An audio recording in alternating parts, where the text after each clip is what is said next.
warahmatullahi wabarakatuh. Waalaikumsalam warahmatullahi wabarakatuh. Semangat pagi. Pagi luar biasa. Apa kabar hari ini? Kami bisa luar biasa. Kami Profesional Politeknik. Oke, kami dari kelompok 3 akan menjelaskan tentang basic mekanik tools. Sebelum memperkenalkan tools-tools yang ada di kampus ini, saya perkenalan dulu. Dari saya sebagai PL atas nama Muhammad Zulfikar. Dan saya Kita Chandra sebagai Padgub. Saya Valentino Arilyasakti sebagai mekanik. Dan saya Muhammad Nufail sebagai mekanik 2. Saya Muhammad Prasurya sebagai toolman. Nah, sebelum masuk ke materi, kami akan menyusun apa saja yang akan saya jelaskan bersama teman-teman saya.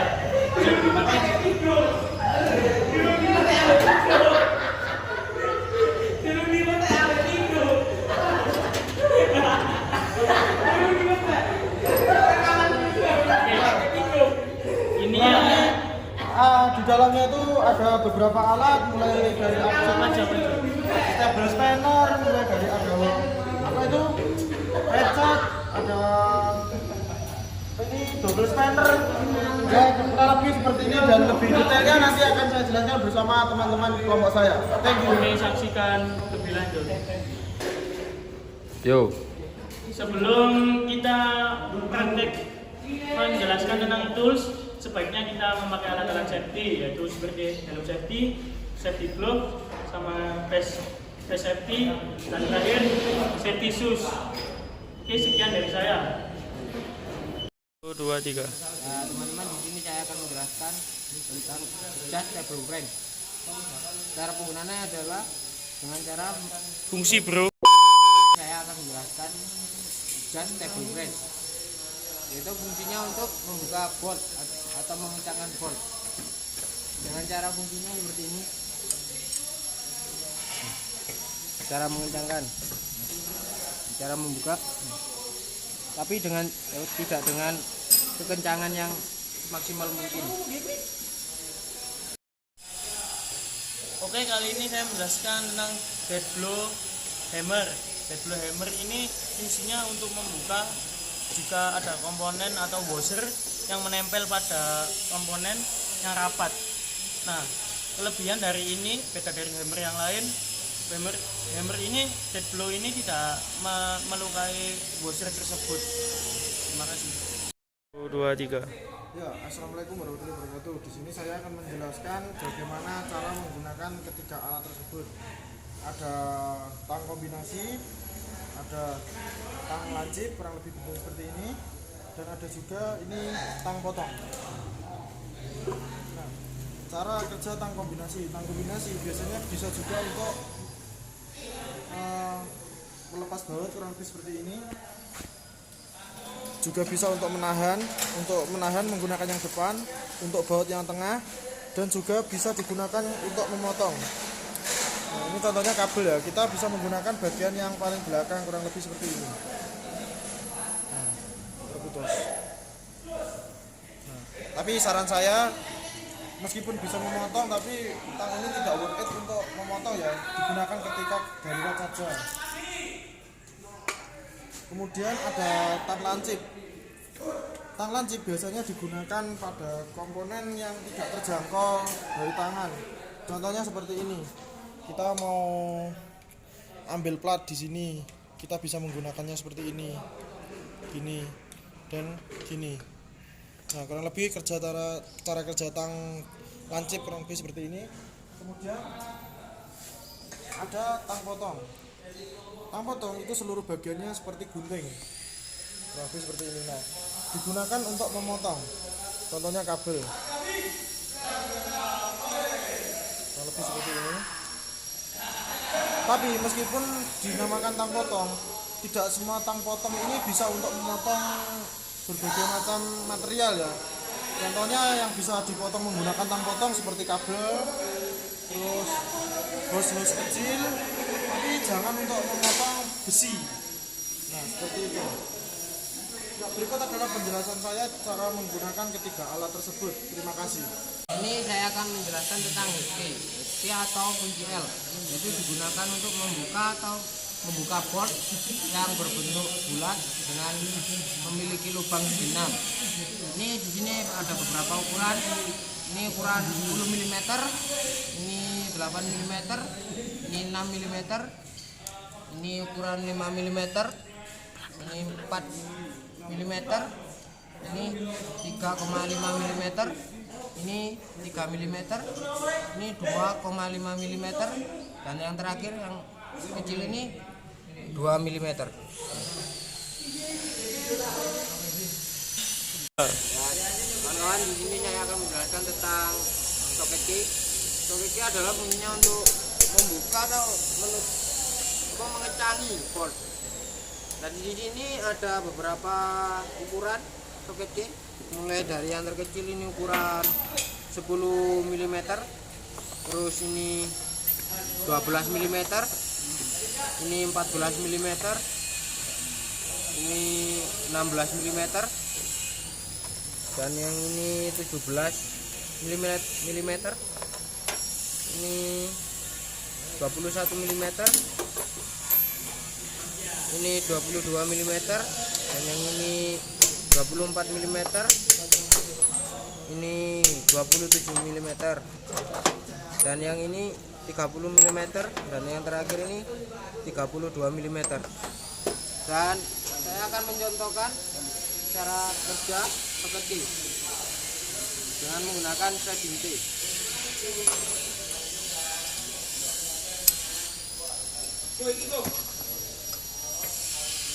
Untuk membuka kita putar ke kanan. Dan untuk mengencangkan bolt lagi kita putar ke kiri.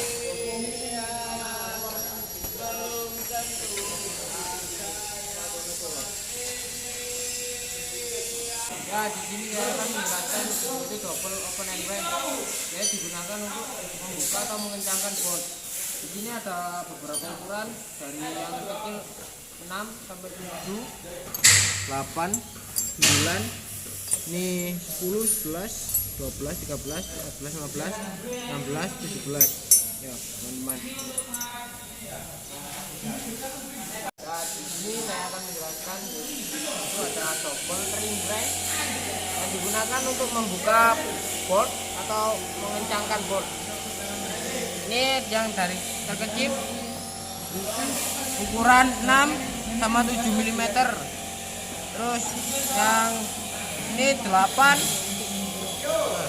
sama 9 mm untuk membuka bolt yang ukuran seginian kecil. Dan ini ukuran 10 sama 11 mm, ini ukuran 12 13 mm, dan yang ini ukuran 14 15 mm, untuk ini ukuran 16 17 mm, dan ini ukuran 18 19 mm, dan yang terakhir 20 sampai 22 mm.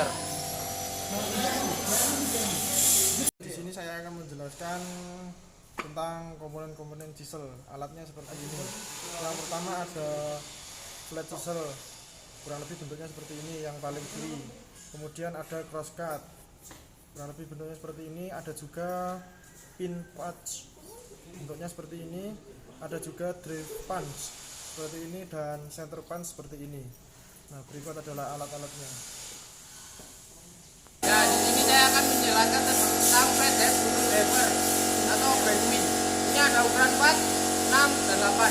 Cara penggunaannya sama dengan Phillips screwdriver, yaitu untuk membuka kita putar ke kiri, dan untuk mengencangkan kita putar ke kanan lagi.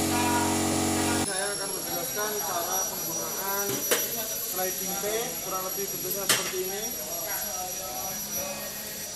Ini bisa digeser. Kemudian di sini ada reset, bentuknya seperti ini. Kemudian ada sambungan ya, di sini, tapi ini yang sambungan panjang, dan yang ini sambungan pendek. Ada juga universal join, kurang lebih seperti ini bentuknya.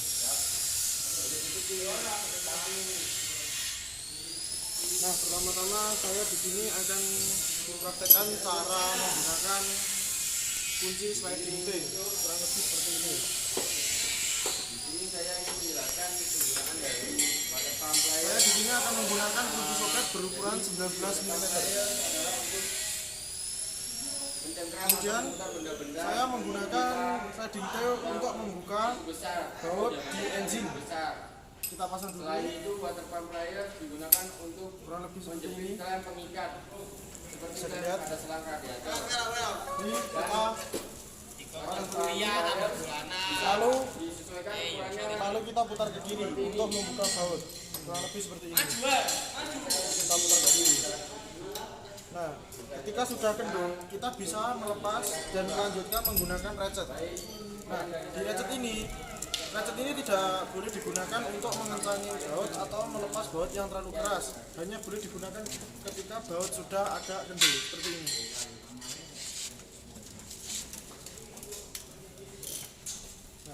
Ini di sini ada kuncinya. Ini tergantung kebutuhan kita. Kalau kita mau menggunakan keputaran kanan, kita bisa arahkan ini ke kiri dan begitupun sebaliknya. Kurang lebih seperti ini.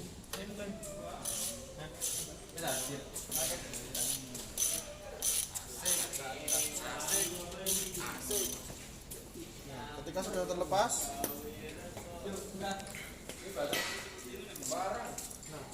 fungsinya ratchet itu cuma seperti ini untuk menundurkan baut ketika baut sudah agak kendor ya.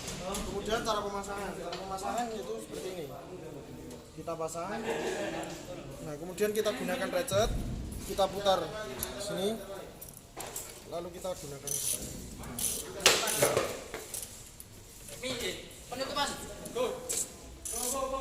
Nah, seperti ini ya. Kurang lebih seperti itu sampai merasa agak kencang.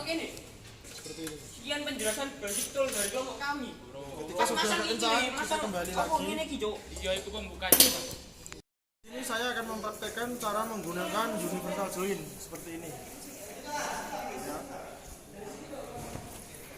Universal join digunakan untuk tempat-tempat baut yang agak susah dijangkau. Kurang lebih seperti ini, bisa mendekat dulu. Kita menggunakan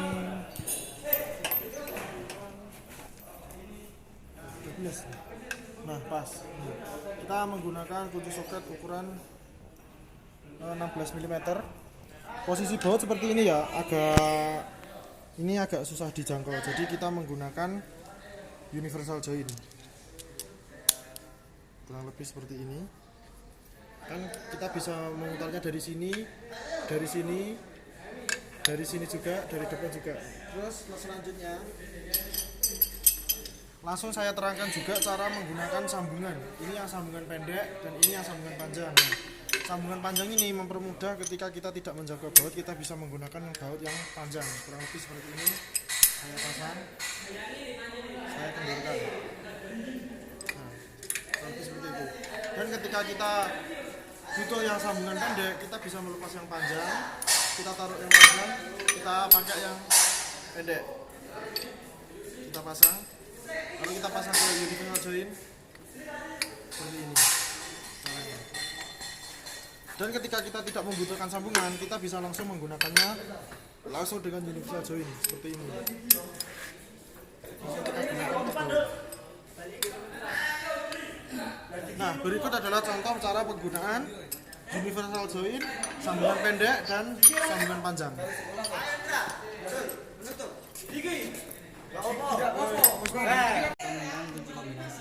Kunci kombinasi ini terdiri dari kunci ring dan kunci pas yang memiliki fungsi untuk membuka dan mengencangkan bolt atau nut.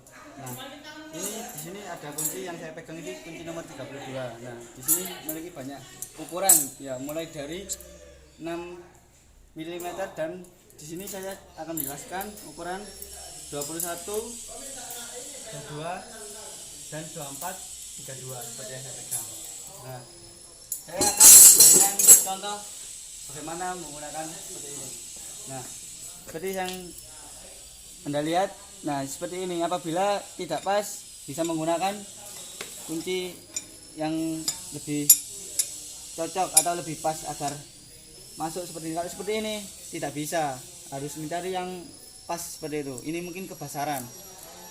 Oke, sekian, terima kasih. Kali ini saya menjelaskan tentang hand cycle. Hand cycle ini berukuran 2 ton, bisa dilihat. Nah, untuk penggunaan hand cycle ini butuh bantuan dengan sling, wedding sling. Tetapi kalau sudah ada chain block, tidak perlu untuk menggunakan wedding sling, menggunakan hand cycle. Nah, penggunaannya ini kita buka terlebih dahulu.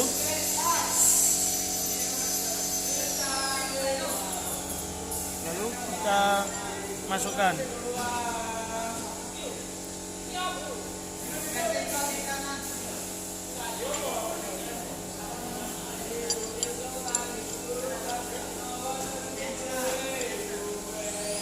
Nah, seperti ini. Bisa jadi pengganti chain block. Nanti kita pasang di band troli. Oke. Cara membaca mikrometer, pertama kita lihat angka di skala utama ini adalah angkanya 58. Kemudian kita tinggal cari komanya, itu lihat di skala nonius. Garis yang lurus dengan skala utama ini adalah 45. Hasilnya adalah 58,45. Kemudian ketika kondisinya seperti ini, angka di skala utama itu stripnya lurus di tengah-tengahnya 58 dengan 59. Ini adalah angkanya masih 58. Perbedaannya adalah hanya di koma, karena sudah melewati angka 58 tengah-tengahnya, ini adalah angkanya 50. Kemudian ditambahkan angka di skala nonius yang lurus, ini adalah angkanya 45. 50 ditambah 45, hasilnya adalah 95. Jadi angkanya 58,95. Sini saya akan menjelaskan tentang kaliber biasa yang disebut skala ini memiliki fungsi untuk mengukur panjang, diameter luar maupun diameter dalam. Saya akan perlihatkan di sini adalah skala utamanya, yaitu dari 0 sampai 15. Nah, yang ini skala noniusnya yang di bawah ini. Nah, ini memiliki, yang saya pegang ini memiliki ketelitian 0,05 mm. Nah, saya akan menjelaskan bagaimana cara penggunaannya. Di sini saya akan menjelaskan cara penggunaan jangka sorong. Nah, di sini yang pertama, usahakan ketika mengukur diameter luar itu menggunakan yang seperti yang ini ya. Kemudian rapatkan, setelah dirapatkan kencangkan ininya. Nah, setelah dikencangkan, kita lihat baca skala utama dan skala noniusnya. Nah, kemudian untuk membaca skala yang diameter dalam, kita menggunakan yang sebelah sini seperti ini. Nah, caranya sama. Setelah kita menemukan kencangan seperti ini, kita rapatkan ininya, dan kita baca skala utama dan skala noniusnya. Kemudian ini yang seperti ini fungsinya untuk mengukur kedalaman suatu benda. Nah, caranya sama seperti ini, kita paskan, kita rapatkan seperti ini. Terus nah, kita nemu seret, nah kita baca ini skala utamanya, ini skala noniusnya, kita baca seperti itu. Terima kasih. Saya akan menjelaskan tentang multimeter. Nah, multimeter itu salah satu fungsinya yaitu untuk mengukur tegangan listrik. Nah, yang saya pegang ini adalah multimeter digital. Nah, multimeter sendiri itu memiliki 2 jenis. Yang pertama multimeter digital dan multimeter manual. Nah, apabila kita menggunakan multimeter digital, kita itu hanya melihat ininya saja tanpa perlu membaca seperti multimeter digital. Nah, salah satunya menggunakan ini dan ini, salah satu komponennya. Sekian, terima kasih. Saya akan menjelaskan tentang torsi wrench. Nah, torsi wrench ini gunanya untuk membuka bolt. Tapi sebelum membuka bolt, kita butuh bantuan yang namanya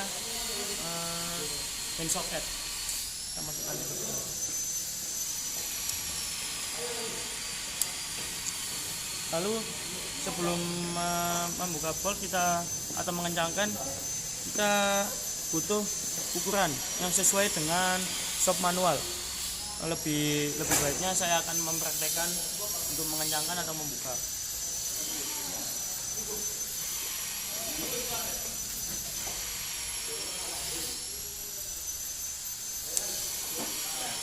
Jika sudah kencang, itu akan berbunyi cetek gitu. Ini seperti ini.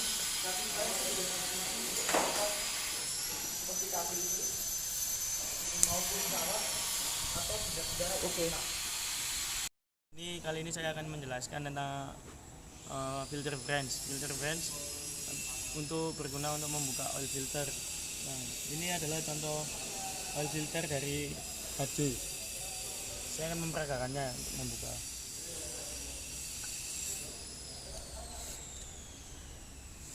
Untuk membuka, sebaiknya terlebih dahulu untuk mengencangkan ya, jadi tak terlepas. Untuk membuka ke sebelah kiri, lalu untuk merapatkan ke sebelah kanan.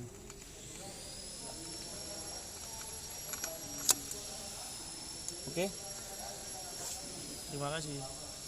Saya menjelaskan tentang head pallet ya kali ini. Pallet ini untuk mempermudah mengangkat komponen. Salah satu komponen yang akan saya angkat transmission pump. Lebih jelasnya saya akan mempraktekkan cara mengangkatnya.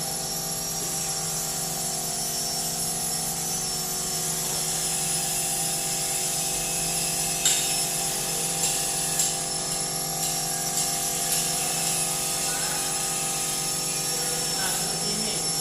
Setelah itu saya akan menjelaskan tentang chain block. Oke, ini adalah chain block ya. Tapi untuk mengangkat komponen ini harus membutuhkan yang namanya webbing sling. Oke.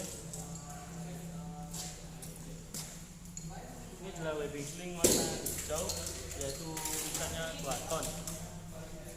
Kita menggunakan simpul double choker ya.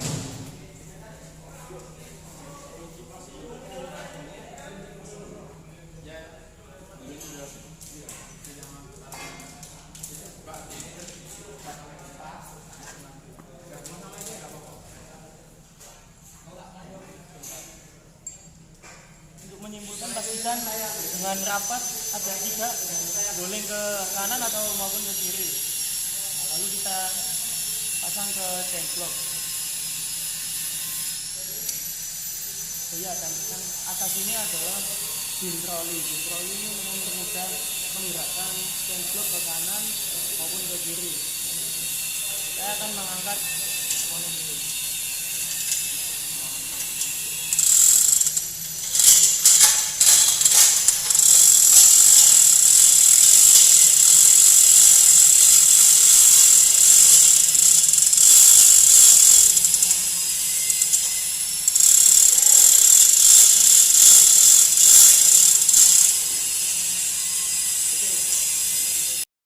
Ini adalah filler gauge. Filler gauge ini untuk mengukur jarak klep, kerapatan klep. Nah, seperti ini ya.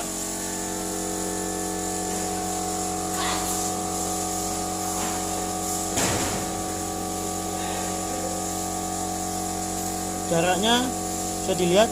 Wah, ini pas. Kalau pas seperti ini berarti kerapatan klep ukurannya 0,70 mm. Sekian dan terima kasih teman-teman, semoga bermanfaat untuk menjelaskan basic tool kali ini, dan semoga sehabis kalian menonton video ini bisa mengerti fungsi dan kegunaan tools-tools. Terima kasih, kami dari kelompok 3. Semangat pagi! Pagi, luar biasa!